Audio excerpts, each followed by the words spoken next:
Hello and welcome to Channel's Book Club. My name is Olakunle Kasumo and it's great to be on this show where we discuss all things books.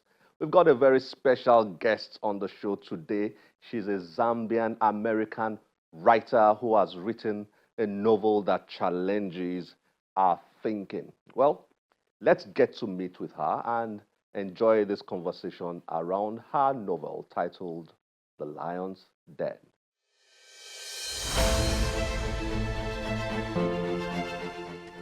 Mwanza is an international lawyer, gender equality advocate, and author. The Zambian American has degrees from Cornell and Johns Hopkins universities. Mwanza has a career that includes global organizations such as the World Bank and the Gates Foundation. She also serves on the board of directors of World Wildlife Fund, US, and the She Tank. Mwanza joins Channel's Book Club to discuss her book, The Lion's Den. Iris, it's nice to have you on Channel's Book Club. Thank you for having me. Great to have you here. I'm delighted. And congratulations, The Lion's Den. So before we dig into this, what's your story, Iris? I would like guests to know you a bit more, you know. What's your story and how did it lead into writing and then this book? Well, I started my career as a lawyer. I was born and raised in Zambia. And I spent most of my life as a gender advocate in one way, shape, or form. So from law, I went into international development, worked for lots of different organizations, big ones, small ones, global ones, local ones in Zambia. So I worked for an HIV organization called CIDERS in Zambia. I worked at the World Bank. I worked at the Gates Foundation.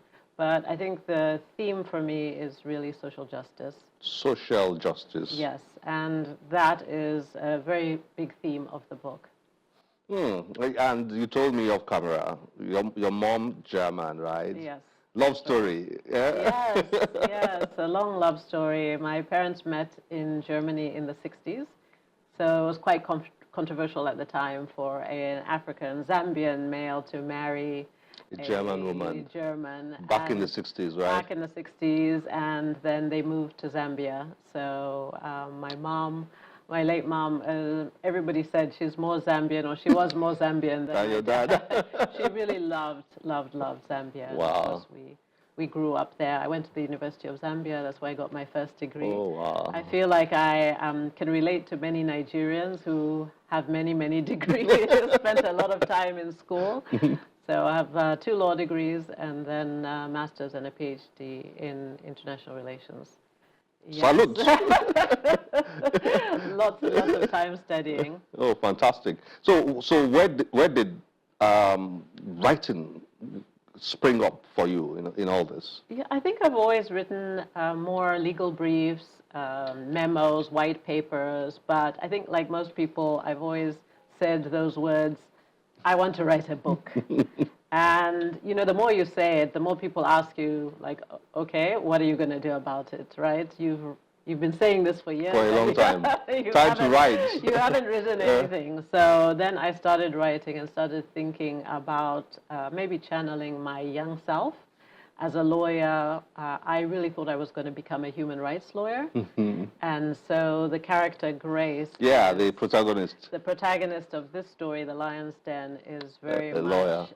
She's a lawyer, but she's very, very passionate about human rights. But unlike you, she's dark, very dark, and tall, and, and slim. Yes, that's what I said, channeling the person that I wanted to be. So I always wanted to be very tall. I always wanted to be very dark-skinned. I think we always want what we don't have. Yeah, well, it's a common human trait. Yes, and so my husband is over 6 foot, so it's very helpful. There's a part in the book where I do some measurements for Grace's her skirt suit. Yeah. And so I had a tape measure, and I was measuring my husband, like, okay, a skirt would go down to here, the arms would be this long. So Grace is exactly 6'2" because for pragmatic reasons. It couldn't be me, that's for sure. I'm only 5'3", so. Interesting. Yeah, but I also wanted to make her, I remember being a young person and being very insecure. And I thought that would be good because she stands out, because she's very tall, she's very thin. Yeah. She stands out, and she doesn't actually recognize how magnificent and beautiful she really is. Yeah. Fantastic background. Now I understand Grace better now. Yeah. Okay, so what led to this particular novel? I'd like you to introduce it to guests, to viewers. The Lion's Den. So The Lion's Den is a legal thriller, so I can't say too much. But I wanted to do two things. I wanted to tell a story that was gripping and took the reader, grabbed them, and took them all the way to the end. I love reading thrillers. I love watching thrillers, and so I really wanted to do that. But I wanted it to be more than entertaining, not just a good read or a fun read, but something that dealt with the issues that I'm very passionate about. The social justice part of you. Social justice and human rights, and so that is interwoven into the story. And this is, as a legal thriller, the case revolves around human rights. Fantastic. I'm a big thriller fan myself. If I go into a bookshop, I'll likely go to the thriller section first. Me too. Before any other. I think that's why I love your book. And I like the pace of your book. I like the way it starts. Thank you. Grace going into that prison to see Bessie and having that experience, her exchange with the officer, being pushed, falling, hitting her head, and all that. There was a lot of pace and action at the beginning of the book that gripped me. I think a good thriller does that, right? I wanted it to be a pacey read. Yes, it's a trait of a good thriller. It's not a long book, but I'm glad you said that. That makes my heart glad to know that it worked, because that was certainly my intention. Okay, good. Now, writing thrillers, it's quite, you're an author of a thriller novel. Can be quite intense, right? Quite tricky at times because you are trying to carry the reader along emotionally, and you are trying to play around with our minds in many ways because you have these. So what's that for you? What was that for you like putting this together? I think it's interesting. I know some authors map out everything, and they've got Excel spreadsheets, or they've got this mosaic of plot and character. For me, I really wrote myself into the story. So starting with the protagonist, Grace, and then the story came to me. And it's a very strange thing, and I think talking to other creatives, it really happens that you start writing the story, and then the characters almost take over, and they end it for you. And so I was almost as surprised as everybody else by the end, but it felt right.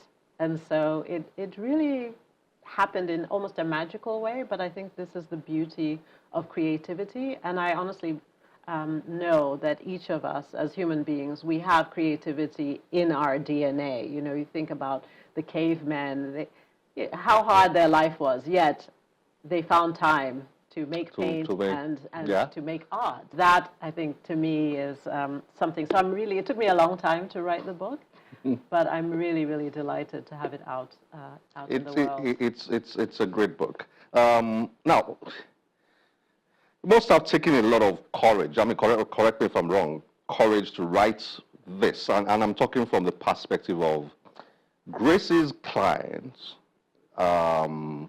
Is a victim of the law of Zambia with regards to trans-related, same-sex-related, married-related, all those things. Now, it's the same thing here in Nigeria where there are laws against such things. And the same thing in Zambia. Yes. Given that cultural context, you being Zambian, Yes.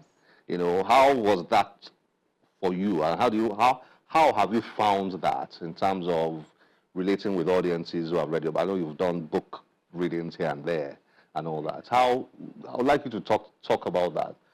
I probably wouldn't have had the guts to write what you've written here. I would have written a different type of thriller. Talk to me about that. Well, when I was showing some drafts to my dad in particular, who's quite a conservative African man, he was like, well, can't you make this story about something else? And so Bessie, whose full name is Wilbes Mulenga, has been imprisoned for crimes against the order of nature, which is the Zambian Penal Code, similar in Nigeria, similar in many other countries where same-sex relations are illegal and criminal. And so yes, I think it's important to educate. There are a lot of characters in the story. There is a priest who actually happens to be German, so I could throw in some German in there. Bessie's mother is a God-fearing church woman. And so I think it's important to talk about reality and not sugarcoat it. And see what happens when you take a teenager who is still exploring his identity and he gets caught up in the criminal justice system. How does that impact his family, including his mother? How does it impact society? How does it impact Grace herself? She is a rural girl. She comes from a very poor background. She's young, she's a woman. She's really suffered discrimination herself. And so she comes to this with a wealth of experience beyond her tender years. And she's a real fighter. She fights for all human rights. She really believes that every human being is endowed with these fundamental rights. And so she fights for Bessie to the ends of the earth. And so I think there's an obligation. I mean, this book is published in the West to educate outside when I'm in the States or in the UK or Europe, to educate that these laws are still on the books, and then at home to open the conversation. So we can have these conversations, no matter where you fall, whether you're ultra-conservative or progressive. I think that that is the power of storytelling. That's the power of books, and in particular thrillers, because my hope, my sincerest hope, is that by the end of the book, you're rooting for Grace, certainly, but also you're rooting for Bessie. For Bessie. Well, thriller writing in thriller writing is not very popular with African writers. I've read a lot of books in my lifetime. I hardly stumble on thrillers written by African writers. You know, why is that so? Is that a correct? Have you made the same observation? And I think they're few and far between. I think we need to get more publishing in general, more African authors. There are some very celebrated ones. I think most of them, you know, we can name them. Many of them are Nigerian, actually, going back to Achebe and Wole Soyinka, more modernly, Chimamanda, you know, really great writers. But I think there's room for everybody.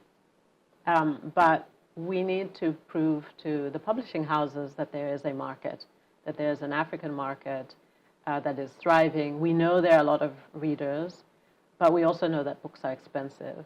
And so I think there's a lot of work to be done to bring the price point down to a place where every family can, you know, read books. And I think the more readers they are, the more different types of novels. And so I think publishing houses are also quite conservative.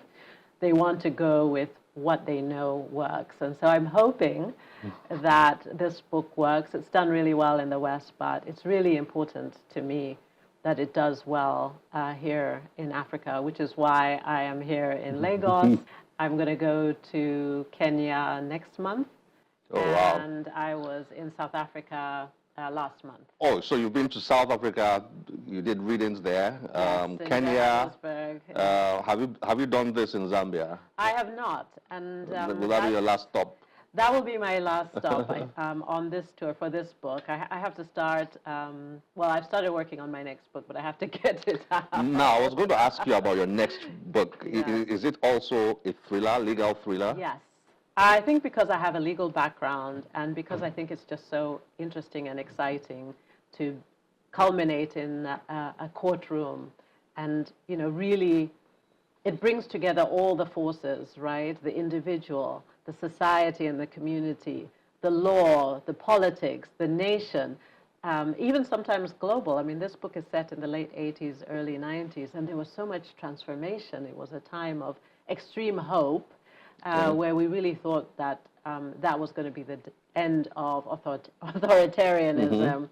Yet here we are, I feel like here we are back again, having those same conversations and having those same Story of Africa. debates. But I just think that the courtroom drama, the thriller, is the vehicle. At least it is for me. But I so enjoy, as you said, enjoy reading them, and so being able to write it. And I think it's just a really great way to communicate, a really great way to have conversations with all kinds of people.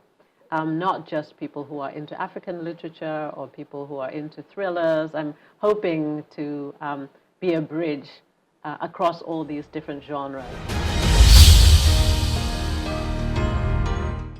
Maybe as we mentioned Grisham, we'll be mentioning Iris. Yeah. Who knows? Keep writing, Iris. I would love that. I would love that. Instead of Grisham, let's have our own African literary heroes more. And I think there's some great men and women and, you know, lots of authors and people coming forward. So we need to support yeah, that. we do. We do need to do that. So is your book in Nigeria now? It will be in Roving Heights at least, and I'm hoping it will be available in all bookstores. It's available online, of course, and there's an Audible version as well. Okay, so final question, Iris. Yes. How have you enjoyed Nigeria? Oh my goodness. I love Lagos. I love the people. I love the vibe. I especially love the food. Egusi is my favorite. Really? Do you have anything like that in Zambia? No, you know, Zambia is South Central Africa. We're landlocked, so we don't really have a lot of spices. And for some strange reason, I love spicy food. So I am very, very happy in Lagos. I hope that I can come back very soon with my next book. Fantastic. Another thing I enjoyed in your book, the context, the backdrop to your book. I learned a lot about Zambia, you know, while reading your book. I've not visited Zambia before. And I like that about novels. I think novels are powerful education tools. Yeah, me too. Yeah, I mean, there's so much to learn because writers have to research, they have to, and all. So was that, did you deliberately try to do that in your novel? Of course, a novel has to have nice settings and all that, but did you have a mission there? I wanted to. I mean, I love Zambia, and I wanted to capture the beauty. And the descriptions, as you mentioned, they're intentional. I know when I was growing up, until I had graduated from the University of Zambia, it was very expensive to travel. I didn't travel very much. I couldn't afford to, but through books, you travel the world. I could travel the world and learn about different cultures and pretend to taste the egusi. Fantastic. I enjoyed it even more when I was actually eating it. But yes, I was very intentional about that. Yeah, and Zambia is a small country. There are not that many books or movies. It's not like Nigeria. So I wanted to educate folks about just the incredible abundance and beauty of the country. I think you did a good job of that. Well done. Well Thank done. you. Iris, I would like you to read a bit from your book, somewhere nice, interesting. Okay. Just for viewers to get a bit of a teaser. Yeah. Okay, okay. Well, because it's a thriller, I'll read from the beginning, somewhere early in the story. Okay. My name is Grace Zulu. I want to, sorry about that. I want to join you. Yes, Where are you reading from? Page 12. Page 12. Okay, let me join you. All right. There we go. Okay, halfway down. My name is Grace Zulu, Grace said to Wilbus. "I'm your lawyer, and I'm here to help you." She turned to Officer Lungu. "I wish to speak to my client. Alone." She expected the policeman to leave the room, but instead he moved closer to Wilbus, his squat body blocking the fading light. The boy started to shiver despite the heat, and tears spilled out of his good eye. Grace handed him her handkerchief, and he took it. Their eyes met for a split second. She jolted in her seat as if an electric shock had run through her body, and for a moment she felt the full force of this boy's anguish and terror. Grace had a strong urge to hold Wilbus, to comfort and reassure him that she would save him from this wretched place, and that everything would be all right. She even reached out to touch him, but his hands were already in his lap. Grace searched his broken face again to be certain that she didn't know him, as she tried to understand the sudden, strong instinct to protect him that felt more primal than lawyerly. Perhaps she identified with the suffering so clear in his one good eye, or perhaps it was the recognition that their lives were equally precarious, and only the thinnest invisible line put Grace on this side of the table of misfortune and Wilbus on the other. Grace shook off these strange sensations, reminding herself that she was here as his lawyer. She drew a sharp breath before she spoke, while glaring at Officer Lungu. "You have the right to speak to your lawyer in private, and you have the right to be treated with human dignity. The police have no right to beat you up." She glanced back at Wilbus as she said, "They will answer For this.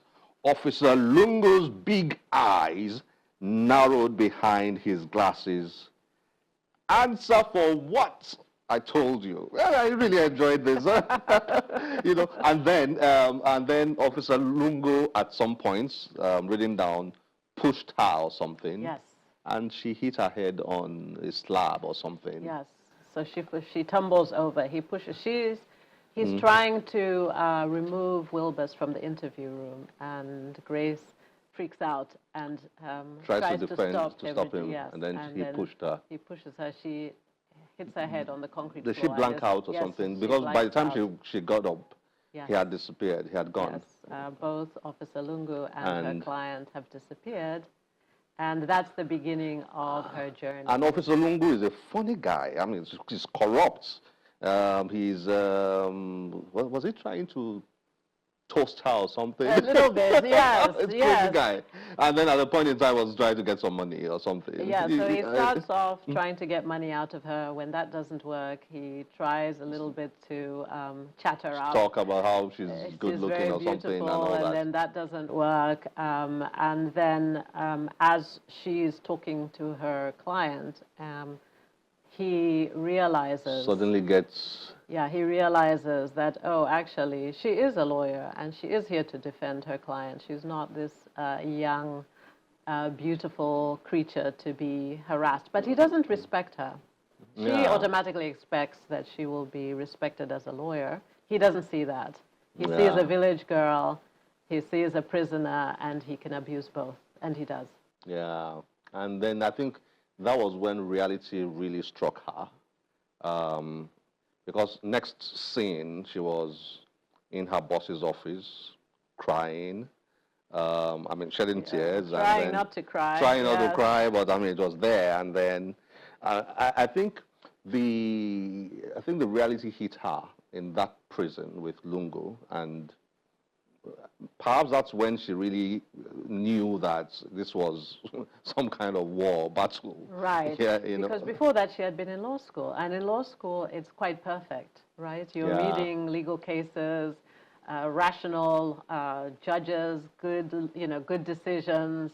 You're not dealing with the system, you're not dealing with policemen or the judicial system or the corruption.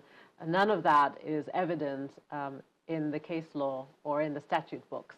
And so this is now her real education, actually trying to navigate and get justice for her client through the legal system with all of its twists and turns and challenges. It's been great to have you here, Iris. Nice to have you here at Channels. Also nice to have you in Nigeria. And well done, the Lion's Den. We're waiting for the next one. Yes, me too. Thank you so much for having me. Congrats. Great to have you here.